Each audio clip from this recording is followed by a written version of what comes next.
We are proud members of the Spy Podcast Network. Find out more at www.spypodcasts.com. Due to the themes of this podcast, listener discretion is advised.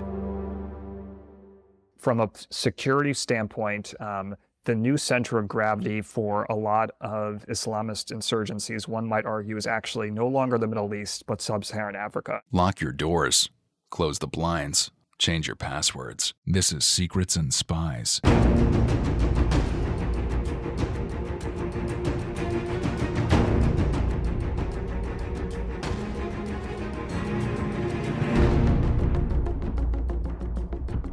Secrets and Spies is a podcast that dives into the world of espionage, terrorism, geopolitics, and intrigue. This podcast is produced and hosted by Chris Carr. On today's podcast, I'm joined by Sam Lichtenstein. Sam is the Director of Analysis at RANE, which stands for Risk Assistance Network and Exchange. On this episode, we will be looking at world events for the year ahead with RANE's annual global forecast for 2023. 2023 sadly looks like to be another challenging year, so I think you want to check this episode out. It's a deep episode, so I recommend you pour yourself your favourite drink and sit back and take it all in, and I hope you find it informative. Thank you for listening. Just before we begin, we now have a YouTube channel. I've been threatening it for a while, and now we have it. So please follow the link below in the show notes and subscribe to our YouTube channel. On there are video versions of the podcast. So if you like to see a squiggly line with your interviews, you can now see a squiggly line on YouTube. If you wish to support the podcast, there are a few options for you. You can become a Patreon subscriber and directly support the show for £3 a month. We also have a merchandise store at Redbubble. We have cups, coasters, water bottles, and tote bags, all available on the Redbubble store. Also, if you enjoy this episode, please share it on social media among friends, family, colleagues, cohorts. And lastly, please leave a review on your podcast app. All reviews help the show get discovered by other people. Apple Podcasts in particular love reviews, and they really help this show get featured on the app. So please do leave a review. All the links are available in the show notes below. Thank you so much for your support, and without further ado, let's get going. The opinions expressed by guests on Secrets and Spies do not necessarily represent those of the producers and sponsors of this podcast.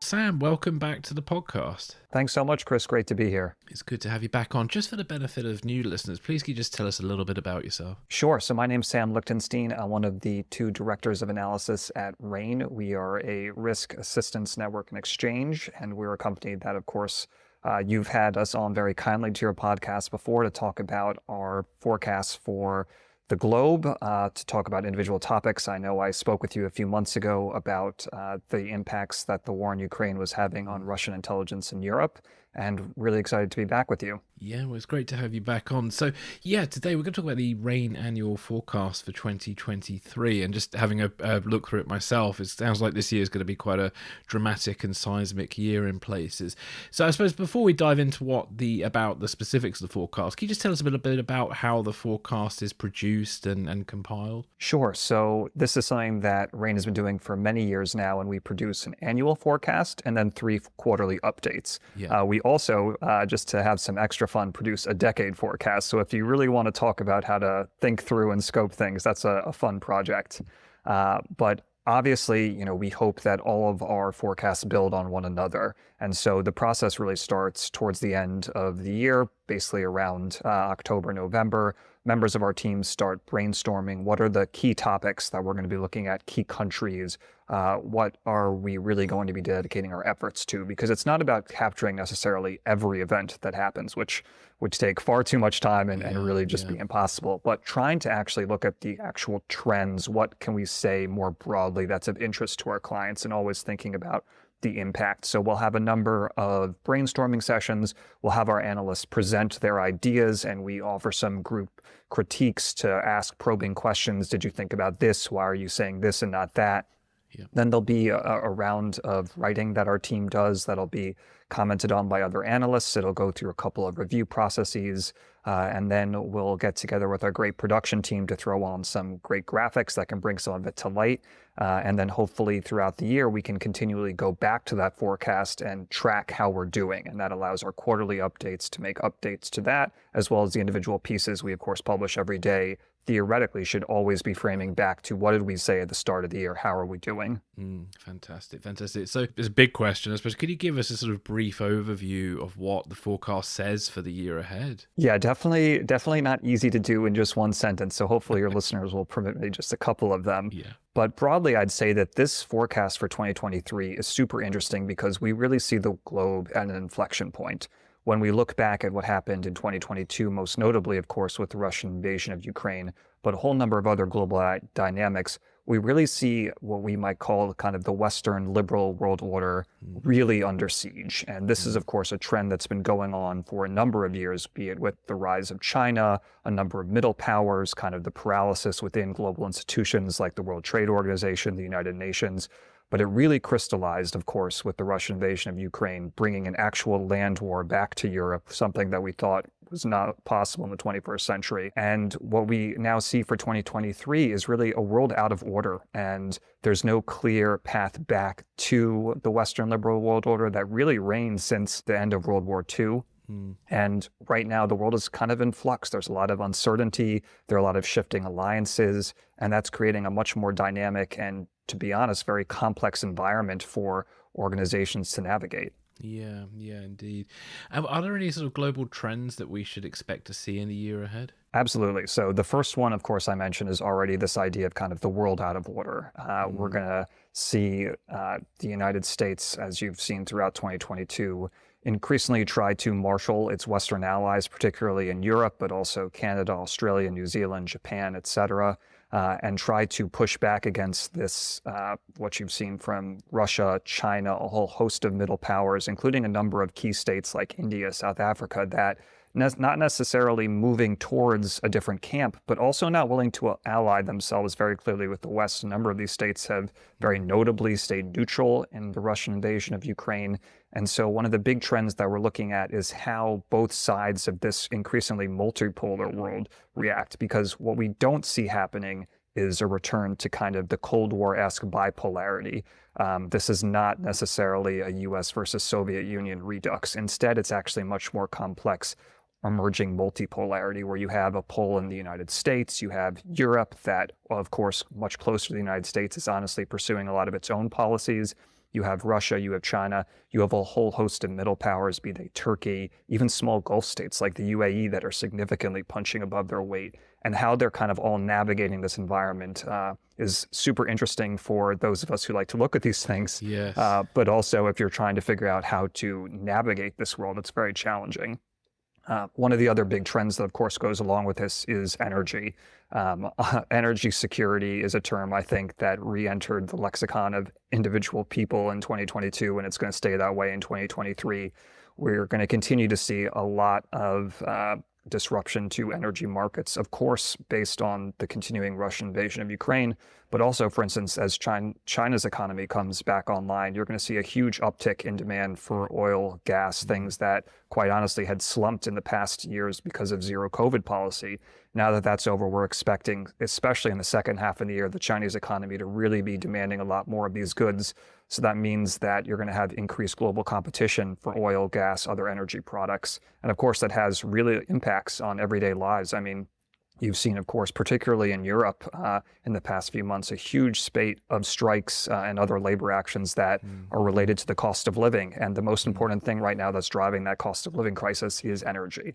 And so those are two of the things I'd really highlight. And if you wanted to add a third to make things perhaps even more gloomy, just the state of the global economy overall, as you have continuing high oil and gas prices, the continued monetary tightening that we expect the United States, European Union, other major powers to continue to take to try to stave off inflation and bring it down, is going to mean that the risk of recession is going to be high throughout the year. And even if you don't enter into a recession in developed economies, you're definitely going to see an economic slowdown. And of course, if you're a developing state, particularly one that may be more dependent on imports of key goods, that's going to put you in a really precarious position. And we can, of course, talk about a couple of these countries during our discussion later. Yeah, indeed. Just think about the energy crisis and demand. I mean, as we speak now, I'm wearing like 3 layers just to keep the central heating off as much as possible because, I think at the moment we're seeing that putting the heating on almost accounts for 50% of our energy use in the day if we put it on. So so we're using it in minimal ways currently. So yeah, that's crazy. So what's great about the report is obviously breaks down everything into specific regions. So I guess we'll just try our best to cover as many regions as we can. So we'll start with Eurasia, if that's okay. Absolutely. And of course, this is, you can't escape the war in Ukraine continuing to dominate the headlines. And the short answer from us here is don't expect an end to the war in 2023. There may be some slowdowns, there may be some ebbs and flows, but this war is not going to be resolved by the end of the year. And it fundamentally comes down to the basics that neither side is willing to concede. And the Ukrainians still believe that they not only are entitled, but increasingly able to retake territory. And on the other side, you have the Russians that believe the time is on their side. The longer that they can stay in and Ukraine, the better defended their positions are going to be, and the less incentive they have to remove themselves, which of course would also be incredibly politically unpopular and risky for the Putin regime in Russia. And so you have two sides that are at loggerheads. They both feel time is effectively on their side. And so the idea that you're going to have any sort of a sustainable ceasefire, let alone an actual peace deal, is sadly just not going to be the case. And with potentially another difficult winter ahead for Europe, I can see enthusiasm is going to flag for supporting Ukraine.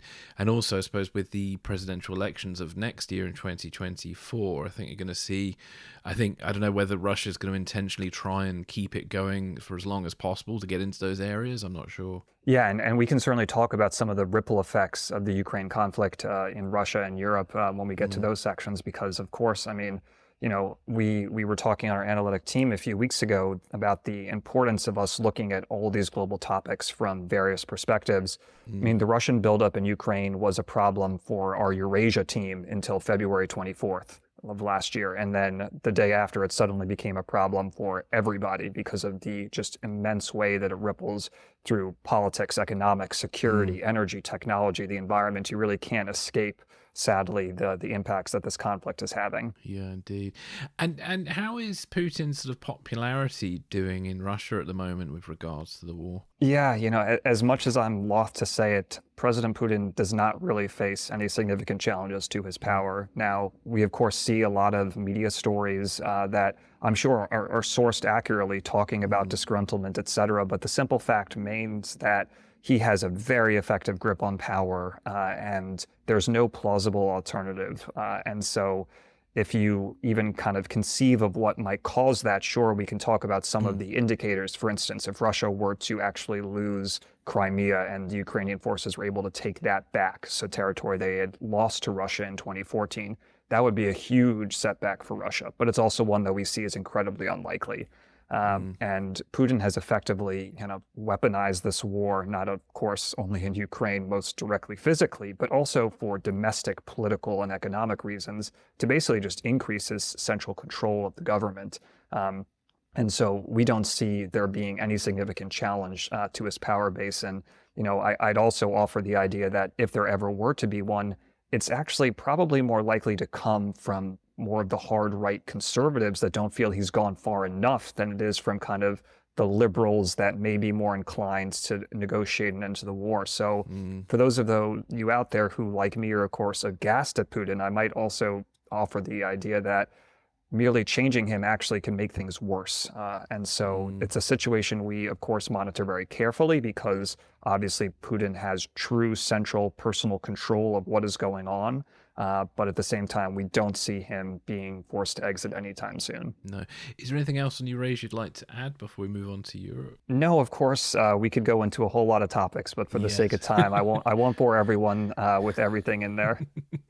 Okay, well, let's have a look at Europe. What do you think? What lies ahead in Europe this year? Sure. So as we already alluded to, Chris, this is obviously an area that is directly impacted every day by what goes on in the war in Ukraine. And so one of the first key takeaways here is that the cost of living crisis that we saw, especially towards the second half of 2022, is going to continue, and in some places might even intensify.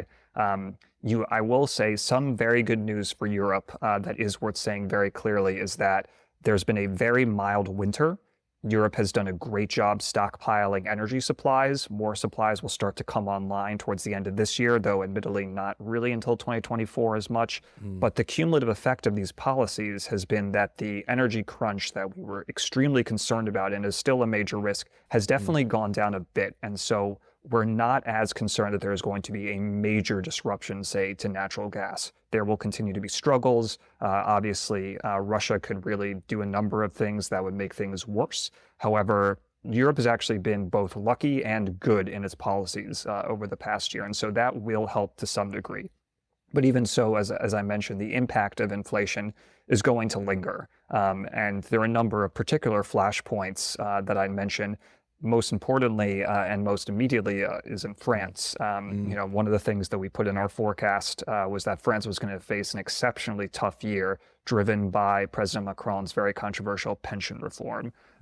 And unfortunately, within just a few weeks of us putting out our forecast, this has, of course, been seen.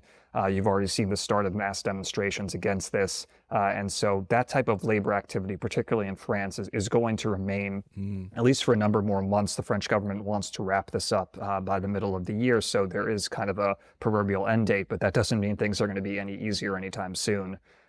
You see similar challenges, of course, where you are in the UK. I mean, there have been weeks of awful strikes that you know far better than me. And these type of challenges you're gonna see throughout the continent. Yeah, indeed. You also in your report mentioned political risk is moderate, I think, in Italy and Poland. Is there anything significant that's going to happen in those two countries this year? Absolutely. Thank you for calling those out as well. My wife and I came back from a trip to Italy last year, and I was very happy that I went then, and perhaps not right now.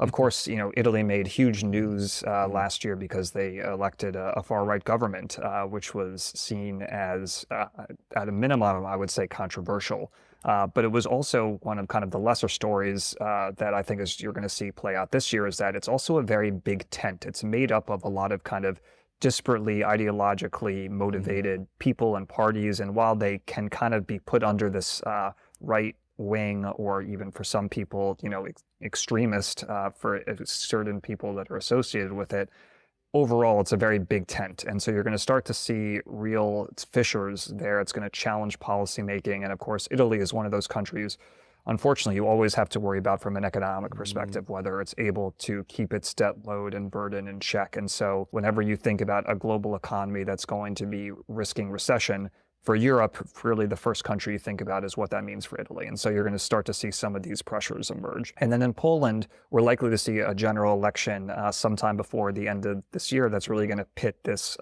nationalist, almost confrontationalist government against kind of a more pro-EU opposition. And obviously, Poland, in addition to Hungary, has been one of those two countries that we always think about in terms of how do they interact with the rest of the EU. They're kind of seen as perhaps the bad stepchildren, so to speak, where they're always fighting over the rule of law, disbursement of funds. And so this is going to be a big test election to see just how the public reacts. And what do you guys think is in store for the UK, just coming from my perspective?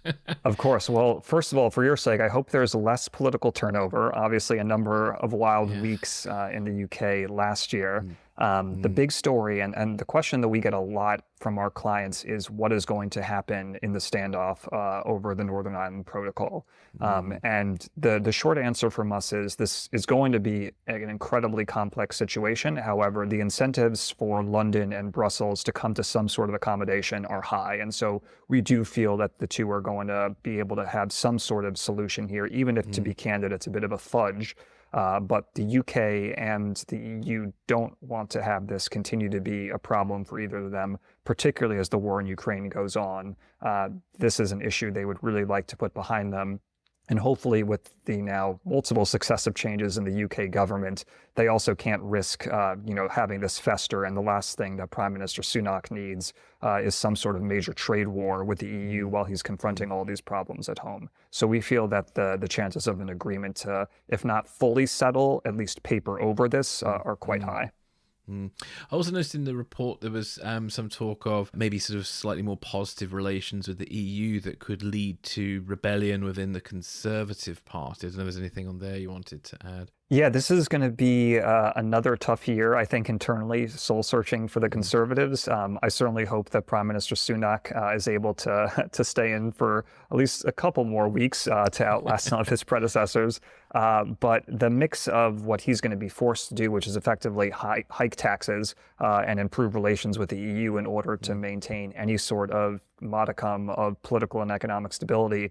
Of course, for a lot of the hardline internal Conservative Party members, those are really anathema to them. And so you continue to see, from our perspective, kind of a split within the Conservative Party between perhaps some of the more ideologically motivated hard right individuals and some of the more pragmatists that someone like Sunak ostensibly represents. And so it's going to definitely challenge them. And of course, you have a Labour Party now under new leadership that is going to be pulling ahead in future elections. And so the Conservatives are going to really face tough decisions about how much do they try to internally rally behind Sunak and other leaders, how much do they try to go somewhere else. And of course, over all of this is that the Labour Party is kind of sitting, biding its time, thinking, well, we certainly don't look foolish on national television every day in the same way, and definitely preparing to try to challenge the Conservatives again. So yeah, interesting times ahead. So is there anything else for Europe you want us to add, or should we move on? I don't know. Let's move on. And I think next up is Asia Pacific. It is, yeah. Let's have a look at Asia Pacific. Yeah, of course, nothing big happening in China ever, Chris, Quite quiet crickets, Yeah, definitely. Of course, it goes without saying, the end of zero COVID, of course, is a major change. I mean, this truly affects all part of Chinese society and crucially also the globe. As I already mentioned, for instance, merely ending this policy means that there's going to be a huge uptick in economic activity, particularly later this year once you get over some of these really awful infection upticks that China's currently going through. And so that's going to set the stage for huge transformations again in the global economy if the Chinese economy comes roaring back. But, in the medium term, China still has major economic challenges to deal with. I mean, the real estate sector is, on the one hand, has powered the economy a lot, and it's now also somewhat become the largest liability. I mean, you have a huge amount of debt here, really unsustainable, both from individuals and companies. The Chinese government is continually trying to figure out what to do about this. And so far, we've seen some signals that they are going to try to recapitalize and allow the real estate section of the economy to be an engine for growth.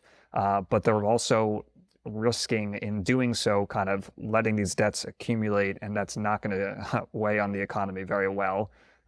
You also have now President Xi, who of course has been confirmed for another 5-year term, which was probably the easiest analytic forecast we ever had to make. There was never a concern there.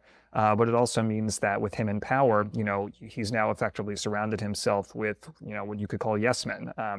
This is not a decision-making body that is run by consensus as it was historically for many decades. This is now really personalized leadership. And so you get sudden policy changes like the basically overnight end of zero COVID after literally years of the opposite. And that's going to risk a number of other challenges going forward. Basically, if the whims of Xi and the small cadre that surrounds him kind of writ this idea, whatever that thing is will go forward. And of course, the opposite if they don't like something.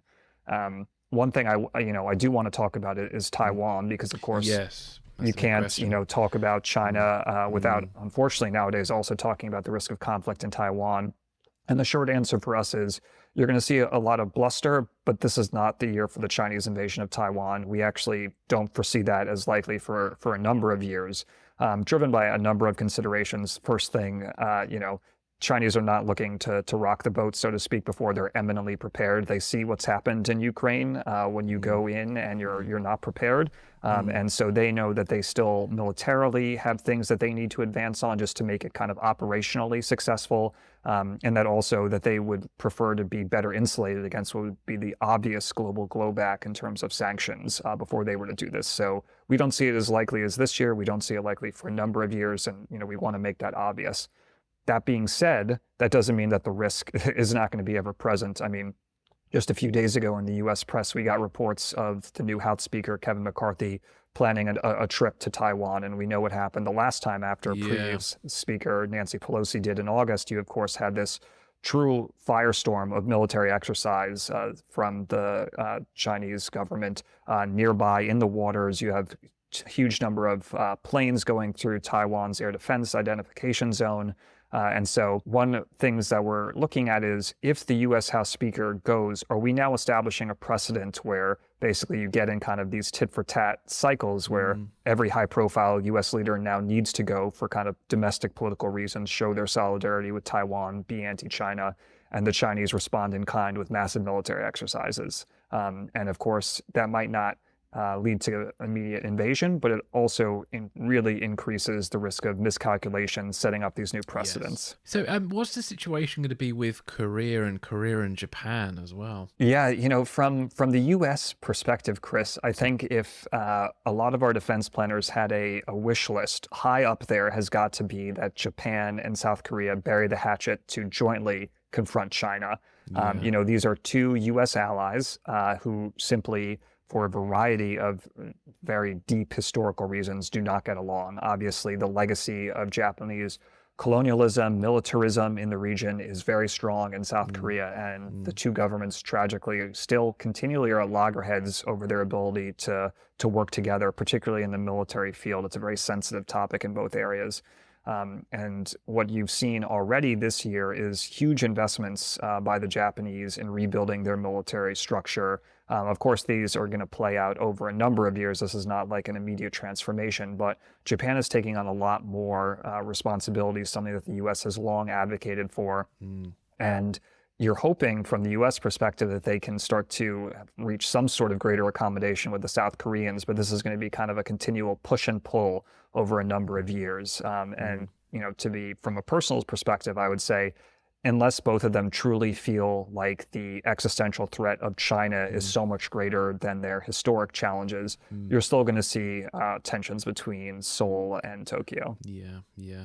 I noticed also in the report they mentioned Southeast Asia. There's going to be some sort of political instability in that area. I don't know if there's anything you'd like to add about that. Yeah, our APAC team does an incredible job not just looking at China, which, to be honest, I feel like when people talk about the Asia Pacific, they often just mean what's going on in China. But you have this incredibly diverse region with all of these countries that are incredibly important, and particularly from a Western perspective, as we try to look to see how can we manage, if not contain, the rise of China. All of these countries are extremely important, and their domestic politics and economics therefore matter as well. Basically, the overall forecast that we see for countries like Thailand, Malaysia, Singapore, et cetera, it's going to be of looking inward. You have what could be very contentious elections in Thailand. You have a new government in Malaysia. You have a number of places that are really focused on domestic instability, both at the political level and also economically. And so this is going to be a year where we think if you are looking to invest or have operations in these countries, you're going to be paying a lot of attention to how they're kind of navigating their domestic crisis. And for that perspective, from the foreign policy perspective, they're going to be a little less relevant. Is there anything else with Asia you'd like to add before we move on to the Middle East and North Africa? I will say, I think it's incumbent just to mention that North Korea is still here. You've seen obviously a huge drumbeat of different exercises and missile tests, et cetera. This is, again, not something that we see as a direct threat to South Korea or Japan, like the chances of an invasion of China, of Taiwan, are similar to the chances of like a North Korean invasion of South Korea.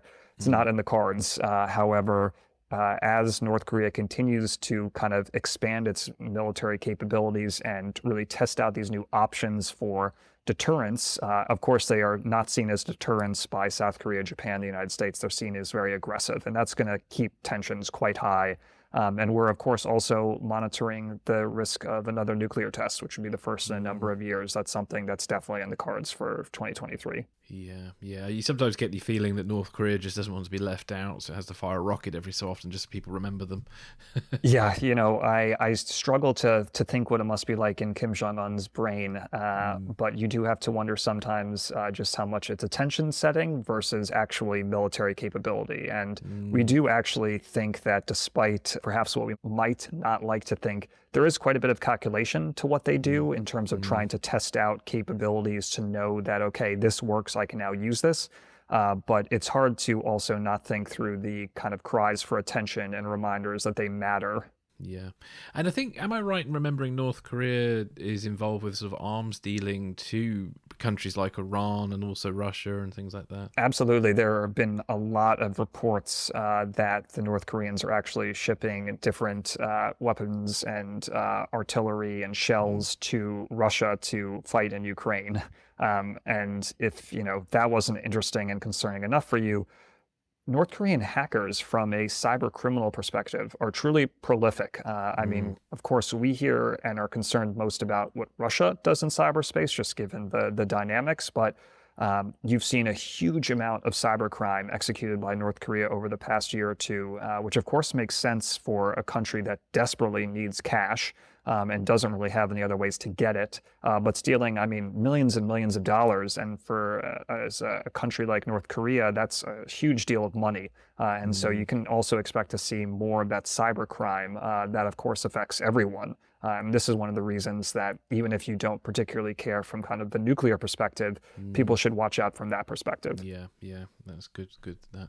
So let's have a look at the Middle East and North Africa. I think especially with Iran in particular is going to be quite a focal point this year, I think. Yeah, I was talking with one of our teammates the other day, and I was saying I think the biggest story that's gotten lost amid the Russian invasion of Ukraine is the standoff with Iran. And that's something that we definitely are concerned about in 2023. And basically, our forecast is that the talks that have been proverbially on life support for quite some time now between Iran and the West will collapse. We had a lot of internal debates over that, but that is what we believe is the most likely scenario. Now, what happens from that, though, can look very different. Do the talks merely collapse and nothing happens? We kind of are just go back to our corners. Do the talks collapse and there's a huge uptick in Iranian aggression in the region? So the way this plays out looks very different, but our biggest concern is that the talks themselves are effectively going to fold. And what happens next is going to be of huge importance because, of course, Israel, which has showed repeatedly that it has a much lower tolerance for anything that might come close to an Iranian nuclear bomb. And Israel, of course, has repeatedly pledged it would never allow this to happen. Does Israel make good on that threat? And if so, you can imagine kind of the cascading challenges that would come from that. There would be a huge uptick in Iranian cyber aggression and then actually physical aggression, particularly in the Middle East, but also elsewhere. And while we don't see that as the most likely option, it's one that, I want to be clear is at least on the table, because from a risk planning perspective, it's important to think through kind of what that proverbial worst case scenario is. And even in the best case, you see a huge amount of tension that's going to keep this risk of kind of tit for tat strikes between Iran and Israel, Saudi Arabia, the United States, basically all these other Western or Gulf allies really high. Yeah. And what's the future hold? Well, sorry, the year hold for Israel? Because I noticed that obviously their new government, it seems to be sort of their government seems to be alienating them a little bit from their allies at the moment. Yeah, absolutely. I mean, the new right-wing government in Israel is now in a very tough position domestically and in terms of their foreign policy. On the domestic front, this is basically Prime Minister Netanyahu had to cut deals with people that had previously been seen as beyond the pale. Some are even, referred to as extremists. And that has put him really in a tough position, because if he wants to continue to lead this government, he needs to accede to a number of the very controversial demands that these very right-wing, ultra-Orthodox parties and individuals believe in. And so domestically, you're going to see a lot of consequences. Obviously, what people think of most in terms of Israel is, of course, security issues. 2022 was an exceptionally violent year in the Palestinian territories and Israel itself. And the signs for any sort of escalation the signs for escalation are all there. You have a Palestinian Authority that basically has very limited control over the territories. You have people incredibly disenchanted with Israeli rule and increasingly fighting with violence against it. And meanwhile, you have an Israeli government that was already deeply involved in a number of high-profile security raids throughout 2022. And now you have a new right-wing government that is actually looking to expand those and do even more controversial security policies. So unfortunately, the recipe in the Palestinian territories for violence is pointing upwards. And then on the foreign policy side, as you alluded to, you have a government that, of course, already had very tricky relations with a number of key foreign powers, including ostensible allies like the United States, obviously because of its controversial security policies.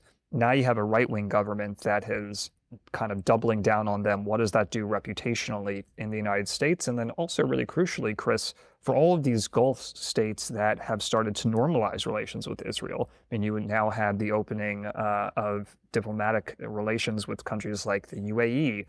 Do those things backtrack?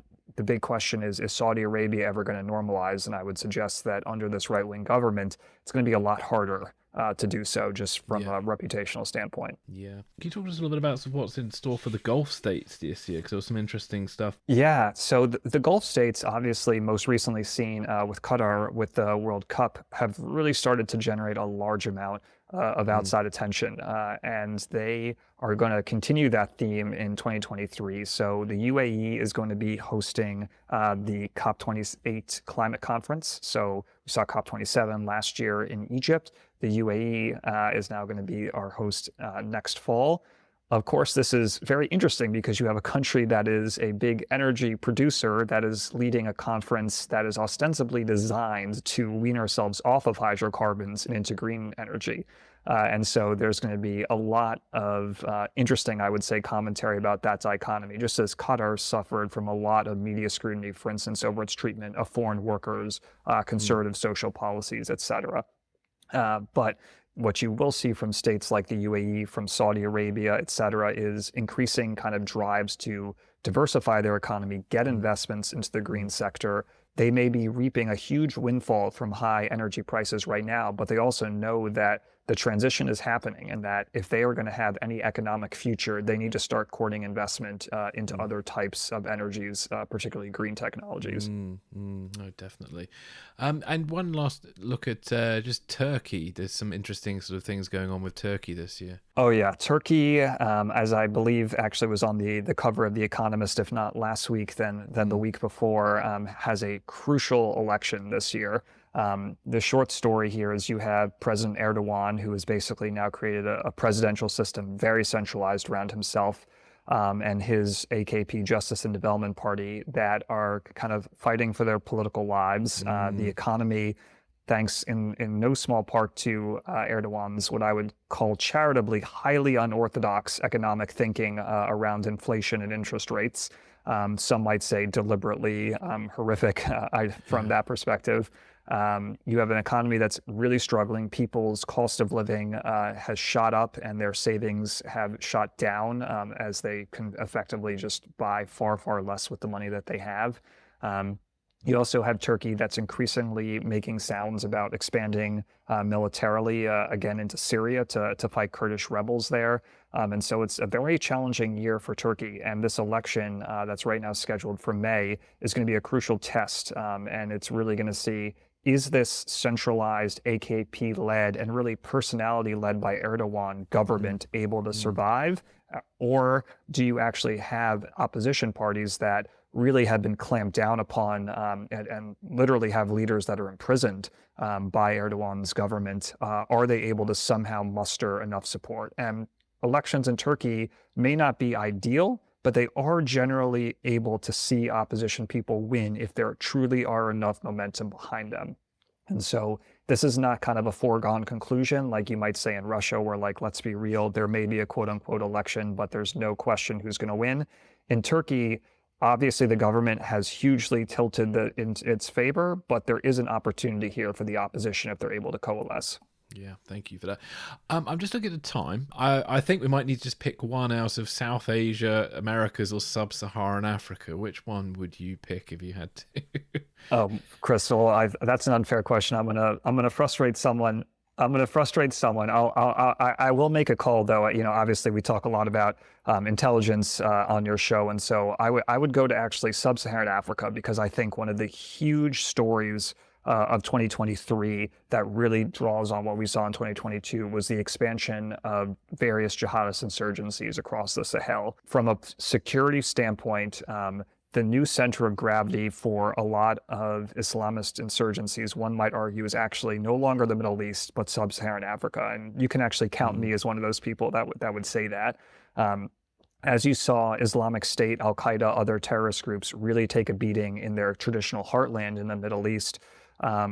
You've seen really one of the only areas of growth in the Sahel and Sub-Saharan Africa.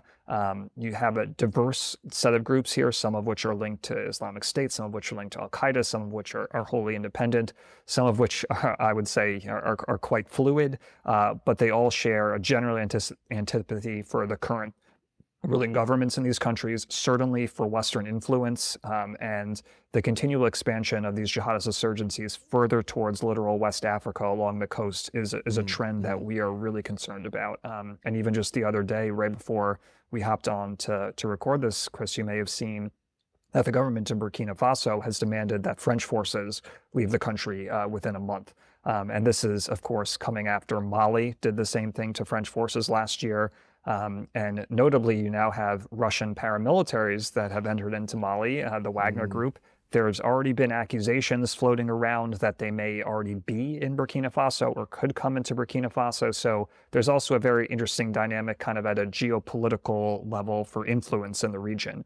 But either way, the thing I'd really emphasize here is for those of us who are worried still about the threat of terrorism and insurgency, but honestly just about good governance and political stability, just economic hardship for people, looking at what's going on in the Sahel, and if that spills over into some of the more generally peaceful, politically prosperous, economically successful West African states is a key concern for us this year. Yeah, well, thank you very much for all of that. Well, Sam, before we wrap up, is there anything else you'd like to add about anything we've looked at today, or anything that we've missed that's important to you? Well, we definitely missed a lot, but you can blame that on me for perhaps not being as judicious with my time as I could have been. No, not at all. No, I mean, we've only got a finite amount of time. What it means is people need to read the report for themselves, which is a good thing. So exactly, and Chris, you said that I didn't, so yes. nobody blame me for being biased here. Yeah, indeed. Well, yes. So if anybody wants, there's more about South Asia and the Americas that are definitely in the report that are very much worth reading. So I highly recommend that. So Sam, where can listeners sort of get access to the report, and how can they find out more about you and your work? Sure. So the easiest way to do that, Chris, is to go to ranenetwork.com. So that's RANE network.com. You can see all the services that we provide, everything from offering these forecasts to other things that may be relevant to clients. And anybody who has any questions can definitely go there, and we'll find a way to help them out. Fantastic. Well, thank you very much for your time today. Thanks so much, Chris.